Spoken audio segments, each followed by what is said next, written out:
আমরা নিজেদের ইন্টারেস্টে নিজেরা মিটিংটা করলাম, যাতে ফার্দার যদি কখনো সেরকম পরিস্থিতি হয় তখন আমরা যেন প্রস্তুতিটা রেখে দিতে পারি, যাতে কোনো অসুবিধে লোকের না হয়। কিন্তু এখনই আমরা এ ব্যাপারে কোনো সিদ্ধান্ত নিচ্ছি না, তার কারণ সেই সিচুয়েশন তৈরি এখনো হয়নি। আর ভারতবর্ষে প্রায় 130 কোটি মানুষ বসবাস করেন, তার মধ্যে মাত্র হাতে গুনে 4-5 হাজারের মতো কেস সারা ভারতবর্ষ জুড়ে হয়েছে। এবং এটা হচ্ছে এক টাইপ অফ ইনফ্লুয়েঞ্জা, এবং এটা একটা কি বলছিলে,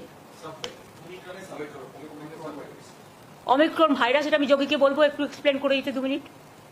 সুতরাং কোভিড নিয়ে এখনই আতঙ্কিত হওয়ার কোনো কারণ নেই, প্যানিক হওয়ারও কোনো কারণ নেই। স্বাভাবিক অবস্থায় বজায় থাকবে, তবে সতর্কতা অবলম্বন করার জন্য যার যেটুকু করার সেটা তাদের নিজেদের মধ্যেই রাখবে, এইটুকু আর কি। এটা নিয়ে আজকে মিটিং ছিল।